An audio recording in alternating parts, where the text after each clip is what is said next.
Good evening. एक बार फिर से आप सभी का बहुत बहुत स्वागत है आपके अपने YouTube channel MIA computer institute में। आज हम chapter number 9 cyber security future skill से रिलेटेड 30 इम्पोर्टेंट क्वेश्चन सॉल्व करेंगे। यह हमारा चैप्टर नंबर 9 का पार्ट नंबर 2 है। इसमें हम 31 से लेकर के 60 तक क्वेश्चन बारी बारी से सॉल्व करेंगे, तो बने रहिए शुरू से लेकर आखिर तक हमारे साथ। चलिए शुरू करते हैं आज का क्लास। इससे पिछली वीडियो में हम 1 से 30 तक क्वेश्चन सॉल्व कर चुके हैं।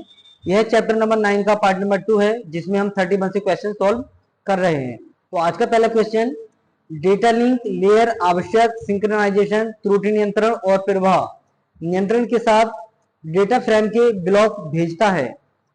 ट्रू या फॉल्स आपको बताना है।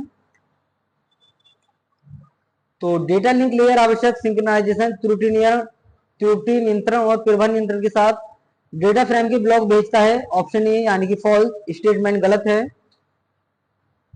क्वेश्चन नंबर 32, जानकारी को अनधिकृत पार्टियों से प्रकट होने से बचाना क्या कहलाता है? Protecting information from being disclose to unauthorised parties. उपलब्धता, अवेलेबिलिटी, सूचना प्रौद्योगिकी, इंफॉर्मेशन टेक्नोलॉजी, गोपनीयता, कॉन्फिडेंटियलिटी, अखंडता, इंटीग्रिटी। तो ऑप्शन हो जाएगा सी, गोपनीयता। जानकारी को अनधिकृत पार्टियों से प्रकट होने से बचाना क्या कहलाता है? गोपनीयता। Option C is the right answer. Question number 33, निम्नलिखित में से कौन सा कोड है जो इनपुट के कुछ विशेष अनुक्रम को पहचानता है या घटनाओं के एक निश्चित अनुक्रम द्वारा एक निश्चित उपयोगकर्ता आईडी से चलाए जाने से ट्रिगर होता है? ऑप्शन कौन सा हो जाएगा? Option A trap doors, option B Trojan horse, option C worm, option D virus. तो ट्रैप डूड्स इसका पहला हो जाएगा, यानी कि option A is the right answer. Question number 34, Blue prism एक enterprise robotic process automation software है जो लो रिटर्न हाई रिस्क ए मैनुअल डेटा एंट्री और प्रोसेसिंग वर्क को खत्म करता है। फॉल्स या ट्रू? तो स्टेटमेंट बिल्कुल ठीक है। ब्लू प्रिज्म एक enterprise robotic process automation software है जो लो रिटर्न हाई रिस्क ए मैनुअल डेटा एंट्री और प्रोसेसिंग वर्क को खत्म करता है। स्टेटमेंट ठीक है बिल्कुल। Option B is the right answer. Question number 35, camera, microphone आपके संपर्क और मोबाइल ऐप्स पर आपकी लोकेशन जैसी अनुमतियां देना सुरक्षित है।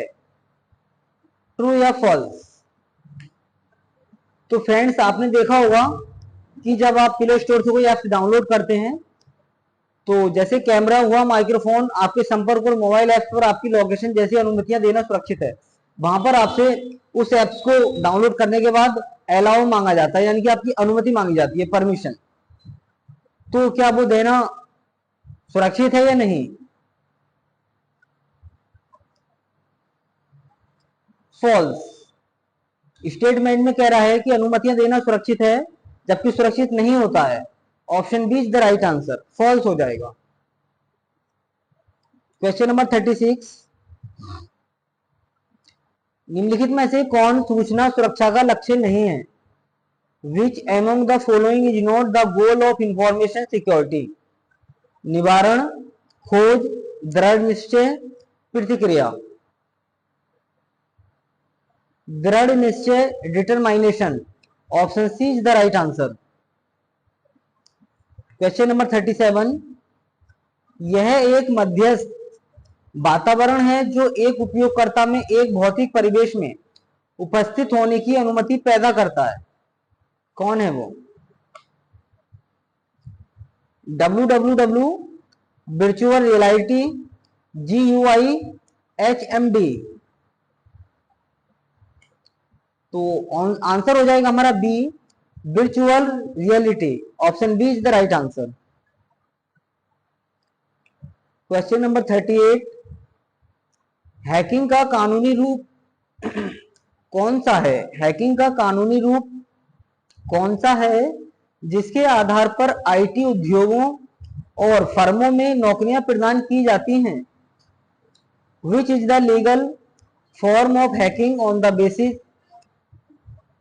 Of which jobs are provided IT industries and firms? तो एथिकल हैकिंग हमारा आंसर हो जाएगा, option A is the right answer. अब देखिए नोट में हमने बताया है कि हैकर 3 प्रकार के होते हैं। कितने प्रकार के होते हैं हैकर? 3 प्रकार के। कौन कौन से? व्हाइट हैकर, ब्लैक हैकर और ग्रे हैकर। व्हाइट हैकर क्या काम करते हैं? ये कानूनी रूप से काम करते हैं, इसे एथिकल के नाम से भी जानते हैं, क्योंकि प्रश्न में क्या पूछा था कि हैकिंग का कानूनी रूप कौन सा है जिसके आधार पर आईटी उद्योगों और फर्मों में नौकरियां प्रदान की जाती हैं। यानी कि आईटी उद्योग होते हैं हमारे और फर्म में नौकरियां दी जाती हैं। हैकिंग का वह लीगल काम जो है हमारा वो कौन सा है? यह कानूनी रूप से काम करते हैं, इसे एथिकल के नाम से भी जानते हैं। तो व्हाइट हैकर को एथिकल के नाम से भी जानते हैं। ब्लैक हैकर ये गैर कानूनी रूप से काम करते हैं। ग्रे हैकर ये कानूनी और गैर कानूनी दोनों तरीके से काम करते हैं। चलिए अगले क्वेश्चन की तरफ बढ़ते हैं। Question number 39। 3D प्रिंटिंग आपको पारंपरिक निर्माण विधियों की तुलना में कम सामग्री का उपयोग करके जटिल आकार का उत्पादन करने में सक्षम बनाता है। ट्रू या फॉल्स? तो स्टेटमेंट बिल्कुल ठीक है, option A is the right answer, true हो जाएगा। Question number 40। एक एनिमेटेड विशेषता पर आधारित खेल संवर्धित वास्तविकता को एक लोकप्रिय तकनीक बनाते हैं। कौन बनाते हैं? Spiderman, photo Hunt, super Mario, ladybugs, Pokemon. तो एक एनिमेटेड विशेषता पर आधारित खेल संवर्धित वास्तविकता को एक लोकप्रिय तकनीक बनाते हैं, वो है Pokemon. Option D is the right answer. Question number 41। VR के 3 प्रकार क्या हैं? वीआर के 3 प्रकार क्या हैं? What are types of VR? A immersive, 3D, non immersive. Option B immersive uh, semi immersive, non immersive. Option C digital, semi immersive, projective.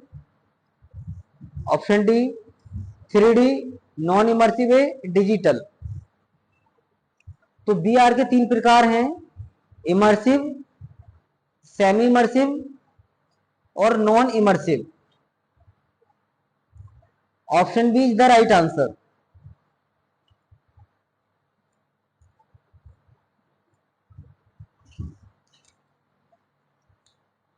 Question number 42।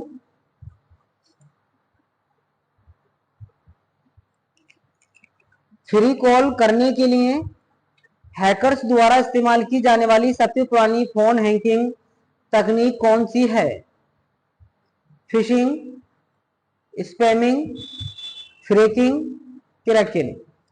तो free call करने के लिए हैकर्स द्वारा इस्तेमाल की जाने वाली सबसे पुरानी फोन हैकिंग तकनीक जो है वो है phreaking. Option C is the right answer. Question number 43। Immersive technology में एमआर का क्या मतलब है? Mixed reality, measured reality, more reality, mirrored reality. तो इमर्सिव टेक्नोलॉजी में एमआर का मतलब होता है mixed reality. Option A is the right answer. Question number 44। Robotic प्रक्रिया स्वचालन प्रौद्योगिकी एक संगठन में मैनुअल और दोहराव वाले कार्यों की लागत से बचत करती है। ट्रू या फॉल्स? तो रोबोटिक प्रक्रिया स्वचालन प्रौद्योगिकी एक संगठन में मैनुअल और दोहराव वाले कार्यों की लागत में बचत करती है। Option A is the right answer, true हो जाएगा। Question number 45, A secure file sharing requires entering a user name and password. एक सुरक्षात्मक फाइल साझाकरण के लिए यहां पर डबल डबल लिख गया। दोबारा पढ़ते हैं क्वेश्चन 45, एक सुरक्षात्मक फाइल साझाकरण के लिए यूजर नेम और उसका पासवर्ड डालना जरूरी होता है, ट्रू या false. Option A is the right answer, true हो जाएगा। क्वेश्चन नंबर 46, ई गवर्नेंस में साइबर हमले का कोई खतरा नहीं है, there is no risk of cyber attack in e governance, false या ट्रू। तो ई गवर्नेंस में साइबर हमले का कोई खतरा नहीं है, स्टेटमेंट गलत है। साइबर हमले का खतरा होता है ई गवर्नेंस में, तो option is the right answer, false हो जाएगा। क्वेश्चन नंबर 47, मुख्यतः internet browser Opera, Mozilla Firefox और इंटरनेट एक्सप्लोरर क्या सुरक्षा उपाय करते हैं? ऑप्शन ए, उनके पास निरंतर कोड सत्यापन के साथ साथ गोपनीयता सुरक्षा भी है। ऑप्शन बी, उनके पास अग्नि शामक यंत्र और धूम्रपान अलार्म है। ऑप्शन सी, उन्होंने संदिग्ध साइटों के लिए चेतावनी के साथ साथ कनेक्शन भी एनक्रिप्ट किए गए हैं। ऑप्शन डी, सभी विकल्प। तो मुख्यतः internet browser Opera, Mozilla Firefox और इंटरनेट एक्सप्लोरर क्या सुरक्षा उपाय करते हैं? उन्होंने संदिग्ध साइटों के लिए चेतावनी के साथ साथ कनेक्शन भी एनक्रिप्ट किए हैं। एनक्रिप्ट क्या होता है ये पीछे हम बता चुके हैं। जैसे कोई नाम लिखते हैं आप, जैसे आपने सोनू नाम लिखा, तो SONU के स्थान पे आप कुछ और लिखना चाहते हैं, तो वह हमारा नाम सुरक्षित हो जाता है, यानी कि और सिक्योर हो जाता है, तो उसे हम एनक्रिप्टेड फॉर्म बोलते हैं। तो इसमें option C is the right answer.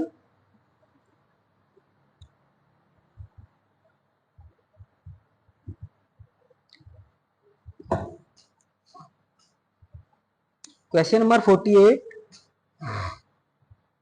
Hackers के लिए आसान लक्ष्य होने से बचने के लिए किसी ऑपरेटिंग और ऐप को तुरंत अपडेट करना चाहिए। One should update the operating system app promptly to avoid being easy target for hackers, true या फॉल्स। तो हैकर्स के लिए आसान लक्ष्य होने से बचने के लिए किसी भी ऑपरेटिंग और ऐप को तुरंत अपडेट करना चाहिए। स्टेटमेंट ठीक है, option A is the right answer, true हो जाएगा।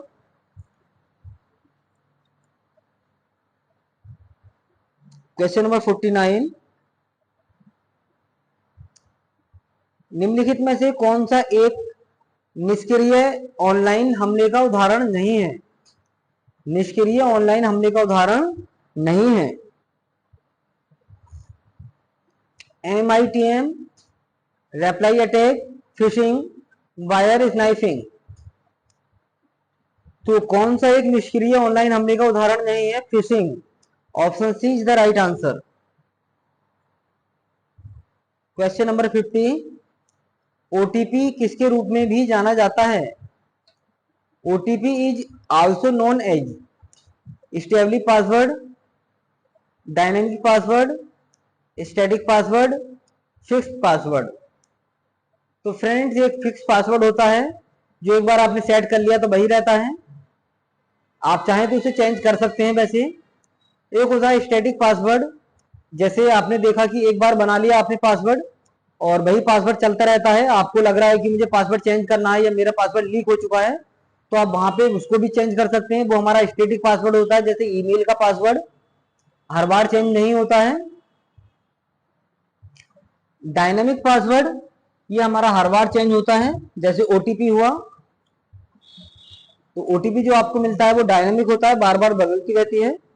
और क्वेश्चन ऐसे भी पूछ लिया जाता है कि स्टैटिक पासवर्ड की तुलना में डायनेमिक पासवर्ड अधिक सिक्योर होता है, ट्रू या false?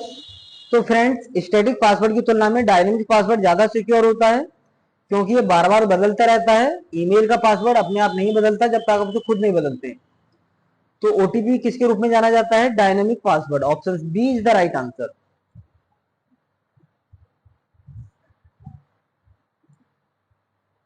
Question number 51,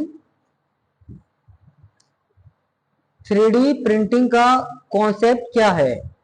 what is the concept of 3D printing? Option A, physical object से डिजिटल फाइल बनाना। ऑप्शन बी, डिजिटल फाइलों से फिजिकल ऑब्जेक्ट्स का निर्माण। ऑप्शन सी, इनमें से कोई नहीं। ऑप्शन डी, ऊपर के सभी। तो 3D प्रिंटिंग का कॉन्सेप्ट क्या है? डिजिटल फाइलों से फिजिकल ऑब्जेक्ट्स का निर्माण, creating physical objects from digital files.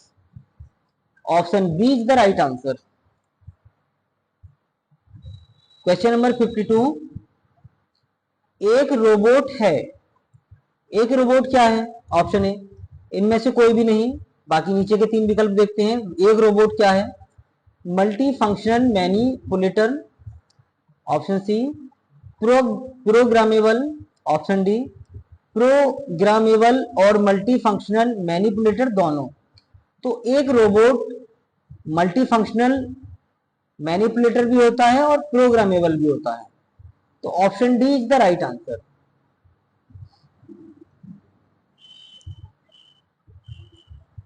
Question number 53,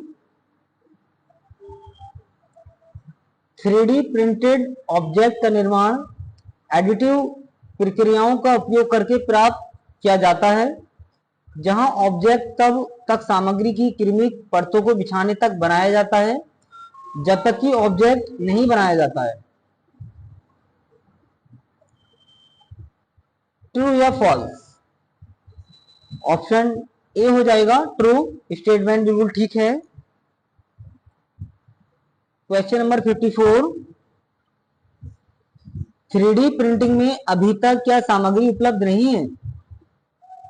what materials is not available in BD printing yet? Ceramic, diamond, the plastic ABS, titanium. तो 3D प्रिंटिंग में अभी तक क्या सामग्री उपलब्ध नहीं है? डायमंड, यानी कि 3D प्रिंटिंग में कैरामिक भी होता है, द प्लास्टिक एबीएस भी होता है, टिटानियम भी होता है, बट डायमंड नहीं होता। तो इसलिए option B is the right answer. Question number 55, समस्या समाधान के निर्णयात्मक सामान्य ज्ञान भाग का वर्णन करने के लिए किस शब्द का प्रयोग किया जाता है?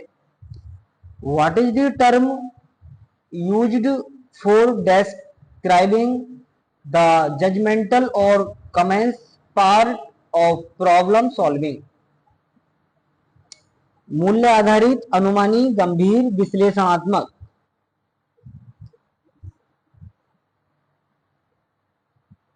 तो ऑप्शन हो जाएगा बी, अनुमानी, heuristic. Option B is the right answer. चलिए अगले क्वेश्चन की तरफ बढ़ते हैं। Question number 56, one time password सुरक्षित क्यों है? Why is one time password safe? One time password सुरक्षित क्यों है?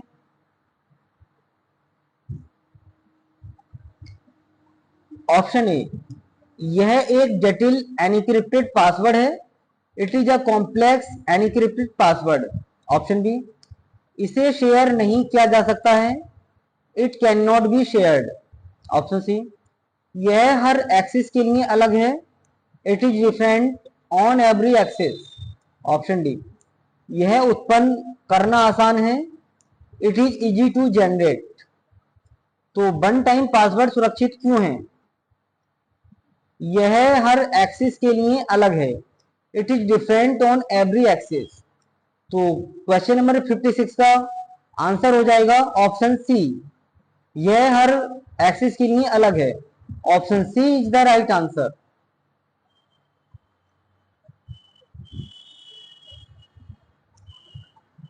Question number 57, which one is not a 3D modelling software? कौन सा एक 3D मॉडलिंग सॉफ्टवेयर नहीं है? Google SketchUp, Blender, fine extra, 3D Tin.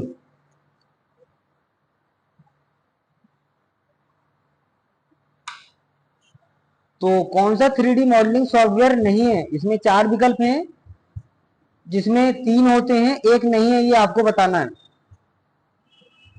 तो वो हो जाएगा हमारा fine extra. Option C is the right answer.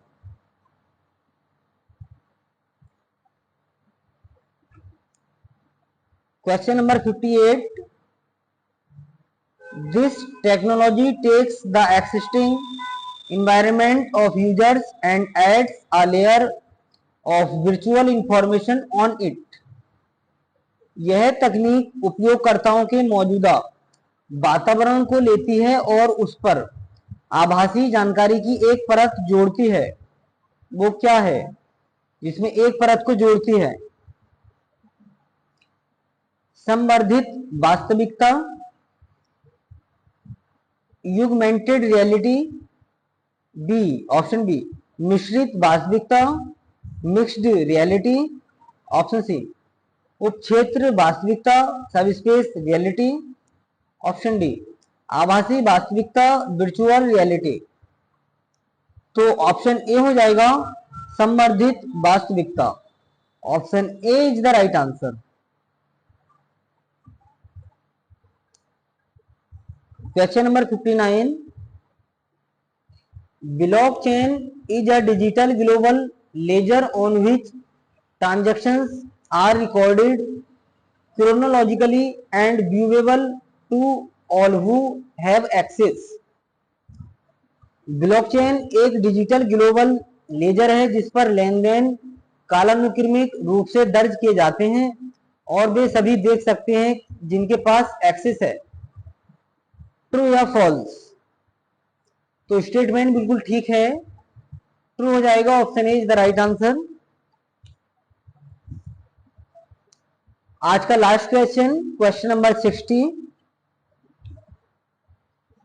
Which mobile platform is most vulnerable to attack by hackers? चलिए हिंदी पढ़ते हैं इसकी। हैकर्स द्वारा हमला करने के लिए कौन सा मोबाइल प्लेटफॉर्म सबसे कमजोर है? Option A BlackBerry, option B iOS, option C S60, option D android. तो फ्रेंड S60 इसका आंसर होगा, क्योंकि ये सैमसंग द्वारा बनाया गया था। S60 जो कि क्या था, हैकर्स द्वारा हमला करने के लिए कौन सा मोबाइल प्लेटफॉर्म सबसे कमजोर है।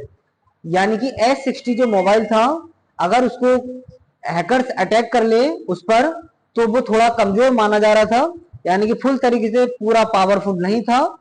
तो सैमसंग कंपनी ने फिर इसको बंद कर दिया, जिसका मॉडल था S60। तो इसका राइट आंसर हो जाएगा option C. Option C is the right answer. तो फ्रेंड्स आज की वीडियो में बस इतना ही। आज हमने चैप्टर नंबर 9 में, जिसका पार्ट नंबर 2 था, इसमें 31 से लेकर 60 तक क्वेश्चन सॉल्व किए। अगला वीडियो हमारा होगा चैप्टर नंबर 9 का पार्ट नंबर 3, जिसमें 61 से लेकर के 90 तक क्वेश्चन सॉल्व करेंगे। तो देखना ना भूलें हमारा इससे अगला क्लास। मिलते हैं जल्दी अगले वीडियो में, तब तक के लिए टेक केयर एंड बाय।